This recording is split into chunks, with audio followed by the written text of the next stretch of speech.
What happens to energy stored in body tissues when one organism eats another? That energy moves from the eaten to the eater.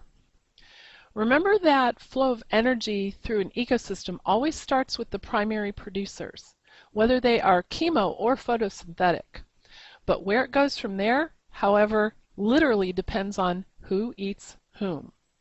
So, let's get ready to study energy flow in ecosystems. I'm full of energy. How about you? Get your paper ready, wide right, skinny left, and I'll see you on the next slide. Feeding relationships are cornerstone in an ecosystem. Producers and consumers are linked through feeding relationships. And although there's a huge variety of these relationships in different ecosystems, energy always flows in similar ways. One direction. No, not the band. Energy flows from source, the sun or chemicals, to primary producers, to various consumers. So it always goes from the energy source to the autotrophs to the heterotrophs. Energy is passed in a very, very orderly way too, in a series of steps that we call a food chain. It's a diagram of eat or is eaten by relationships, looking at only one organism at a time. So organisms eat or get eaten. On land, we have producers such as grass, trees, berry bushes, shrubs, anything green. The diagram on the right shows an average length food chain. Food chains can be various lengths, but typically they're not more than 3 or 4 organisms long. We'll discuss why later on in this presentation. But in this diagram, we can determine that the hawk is a third-level consumer because it is 3 steps away from the primary producer, the grass. So if I start with the hawk and I count backwards, 1, 2, 3. Okay, the grasshopper is a first-level consumer, the snake a second, and the hawk third.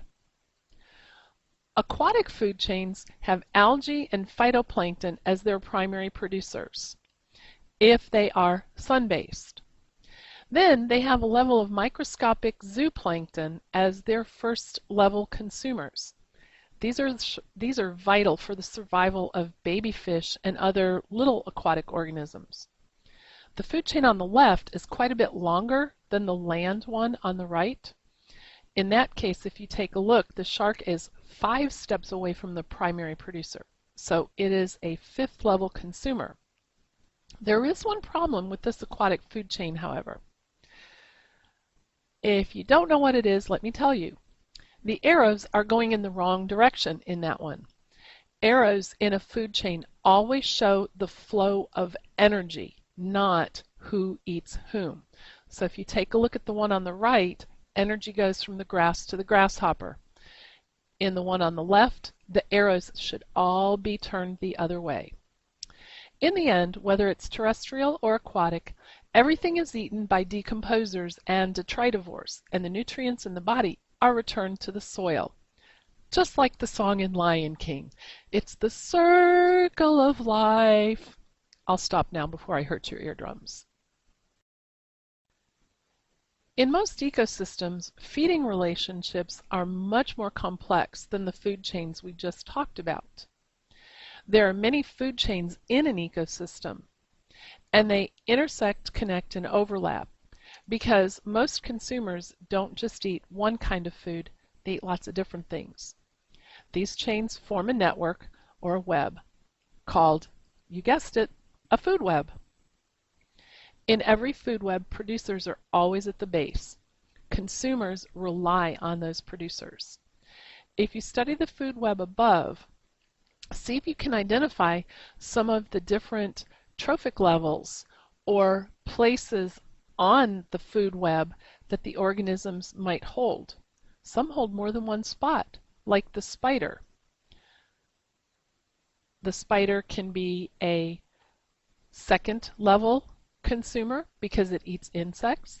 It can be a 3rd level consumer because it eats predaceous insects that eat the herbivorous insects. If you take a look at this soil food web, Nematodes can be a second or a third or even a fourth level consumer. What do you see in the Antarctic food web? That one looks like a bunch of pipes, but it's actually pretty cool.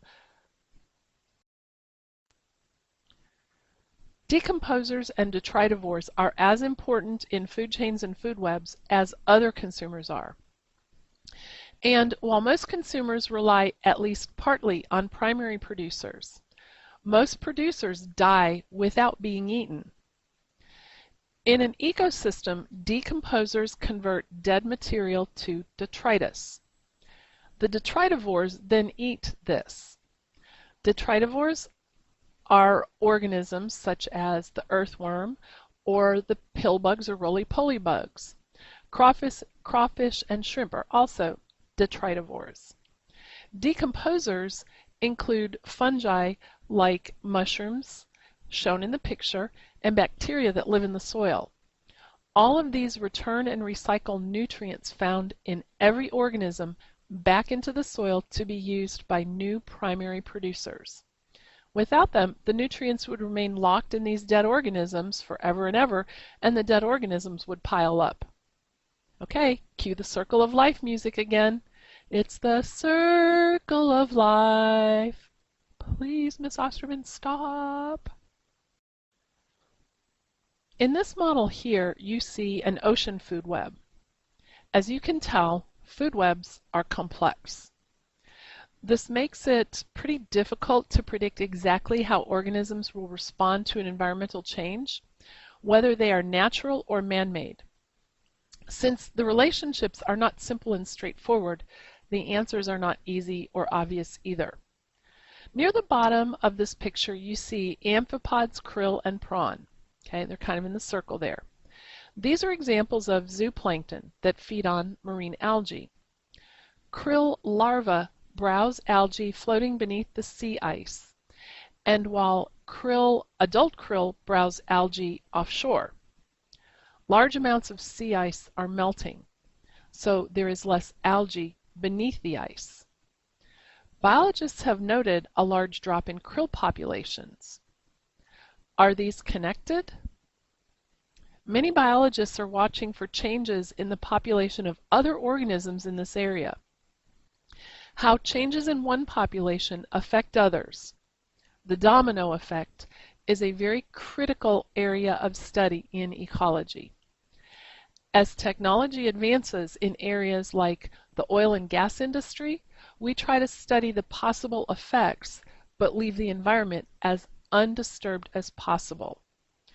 It really is an interesting area, and it's worth considering as a college major if you're interested in environment. Look up environmental engineering. Finally, let's take a look at the different ways ecologists examine what's happening in an ecosystem or a food web.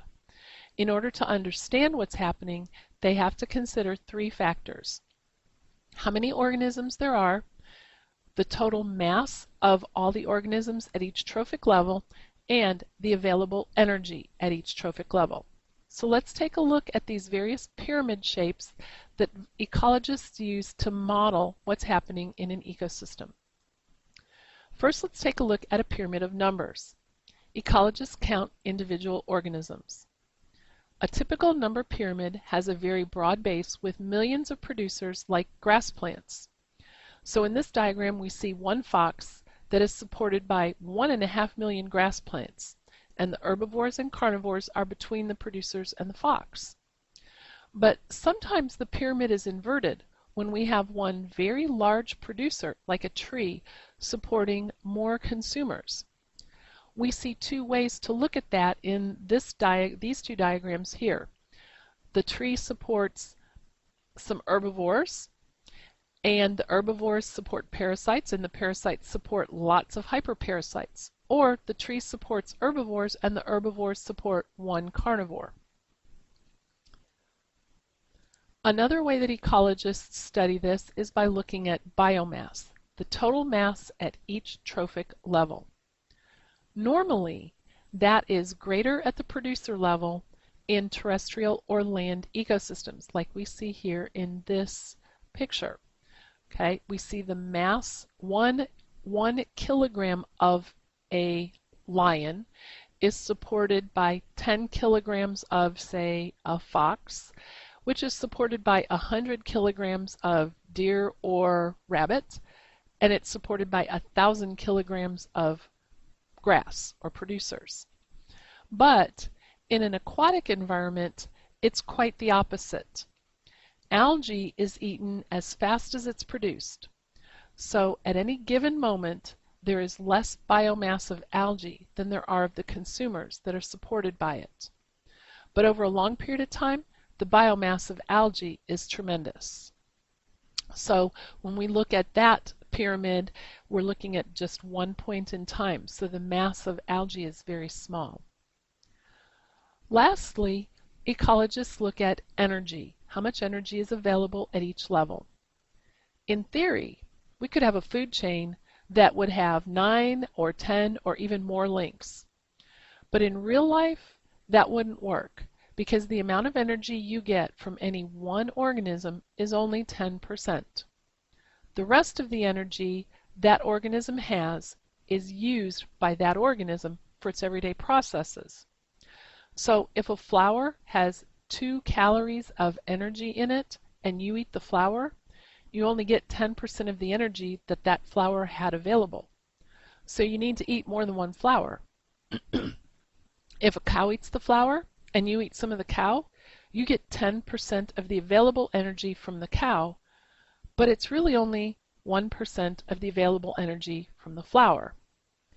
That's why a larger bird needs to eat so many times its own weight in order to sustain it.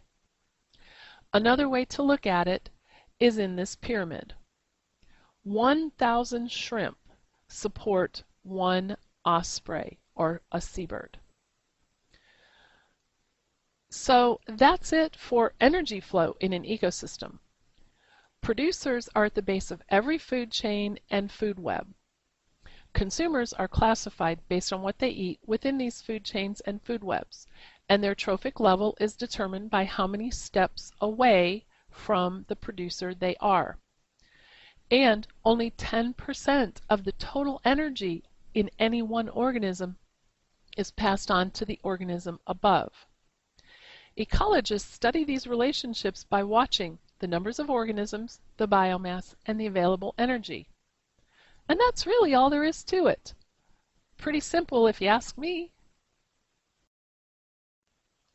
So, what's next? Well, you're also going to do the notes for section 4. So you can combine those and do a summary for section 3.